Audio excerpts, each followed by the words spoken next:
Shibu Soren. So Congress చరిత్ర అంతా రక్తసిక్తం అండి, రక్తసిక్తం. దేశాన్ని మొదటి నుంచి విభజించడానికి కంకణం కట్టుకున్నటువంటి పార్టీ అది. అటువంటి అసలు విభజించాలి అనే భావనని దేశంలో ఆ విష బీజాన్ని నాటింది కాంగ్రెస్ సంస్కృతి. జిన్నా కాదా,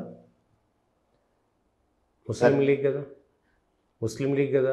ఇప్పుడు కొత్తగా నిన్న అనుకున్నామండి, జిన్నా నువ్వేం చేసావంటున్నా, ఓకే, నువ్వెందుకు గట్టిగా వ్యతిరేకించలేదు? అప్పటికి ఆర్ఎస్ఎస్ పురుడు పోసుకుంది కాబట్టి, అప్పటికి 20 ఏళ్ళు ఆర్ఎస్ఎస్ హిందుత్వం రెచ్చగొట్టింది కాబట్టి ముస్లింలు దేశ విభజన కావాలన్నది గత 7-2 ఏళ్ళుగా వస్తున్నటువంటి మాట కదా. ఆర్ఎస్ఎస్ వల్ల అనుకుందాం. మరి బంగ్లాదేశ్ ఎందుకు విడిపోయిందండి పాకిస్తాన్ నుంచి? ఆర్ఎస్ఎస్ ప్రభావమా? దేశం దూరం ఉంది, ఇది దూరం ఉంది కాబట్టి విడిపోవాల్సి వచ్చింది. దానికి ఏమైనా ఆర్ఎస్ఎస్ ఇదే, దాని వెనక ఆర్ఎస్ఎస్ శక్తులు ఉన్నాయా? ఇప్పుడు ప్రపంచవ్యాప్తంగా అన్ని దేశాల్లో, చాలా ముస్లిం దేశాల్లో వాళ్ళు కొట్టుకొని వస్తున్నారు. దానికంతా ఆర్ఎస్ఎస్ కారణమా?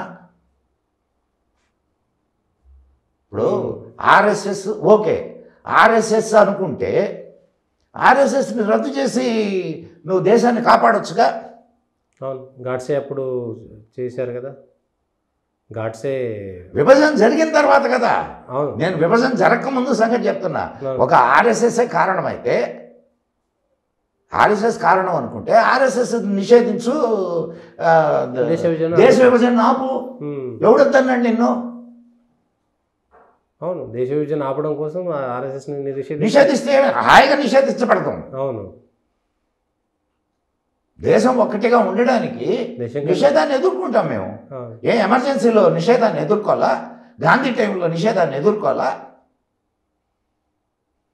నిన్న మొన్నటిదాకా కేంద్ర ప్రభుత్వ ఉద్యోగులు ఎదుర్కోవాలా? నిషేధాలేమి ఆర్ఎస్ఎస్కు కొత్త కాదు.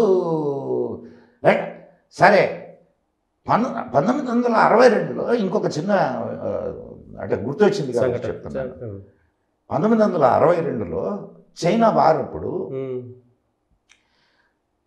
ఆర్ఎస్ఎస్ కాదు సైన్యానికి సహాయం అందించింది. ఆర్ఎస్ఎస్ కాదు 1963లో నెహ్రూ ఆహ్వానం మీద పెరేడ్ నిర్వహించింది. అప్పుడు ఈ కమ్యూనిస్టులు ఏం చేశారు తెలుసా మీకు? రక్తదాన శిబిరాలు ఏర్పాటు చేశారు. ఎవరికి? సైనికుల కోసం. మీరు ఏ సైనికుల కోసం? మన సైనికుల కోసం రక్తదాన శిబిరాలు ఏర్పాటు చేశారు ఆర్ఎస్ఎస్ వాళ్ళు. మొత్తం ఇండివిజువల్గా జరిగింది. అది ఒక ఆర్ఎస్ఎస్ వాళ్ళు కూడా పాల్గొన్నారు తప్ప ఆర్ఎస్ఎస్ వాళ్ళు ఒక్కరే కాదు. రక్తం ఇవ్వద్దు సైన్యానికి అని చెప్పి ప్రచారం చేశారు కమ్యూనిస్టులు. నిజమా? ప్రతి విషయానికి ఆధారాలు ఉన్నాయి.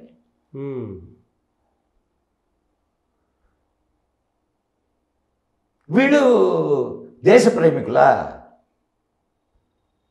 నీ సైన్యం పోరాడుతూ గాయపడి రక్తాన్ని పోగొట్టుకుంటే వాళ్ళకి రక్తం ఇవ్వడానికి నీవు వ్యతిరేకిస్తావా? మళ్ళా మేము దేశ ప్రేమికులు అని చెప్పి మాట్లాడతారు.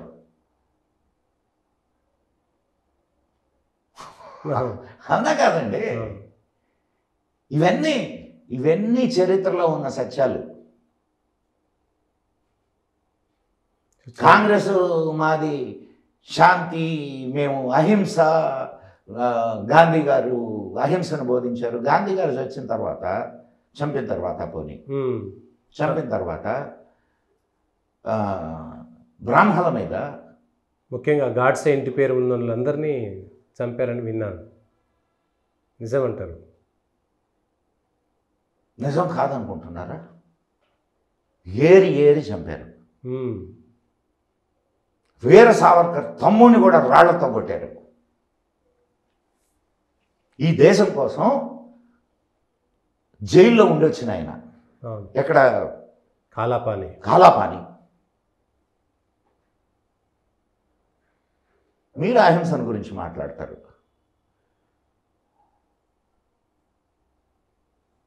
ఇందిరాగాంధీ గోసేవకుల మీద కాల్పులు జరిపించలే ఢిల్లీలో?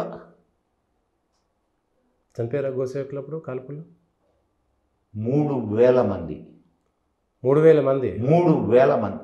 నేను చెప్పడం కాదు, ఆ సంఘటన చూసినటువంటి పత్రికా విలేకరి ఈ మధ్య దాకా బతుకున్నాడు.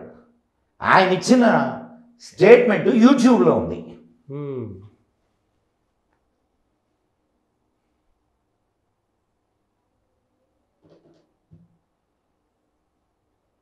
ఇప్పుడు చెప్పండి సార్, ఎవరు హింసావాదులు, ఎవరు అహింసావాదులు? తెలంగాణ ఉద్యమంలో కూడా 369 మందికి మీద గోళీలు పడ్డాయి, చనిపోయారు. అంటే తెలంగాణ ఉద్యమానికి ఇప్పుడు ఏదైనా కాంగ్రెస్ ప్రభుత్వమే కదా గోళీ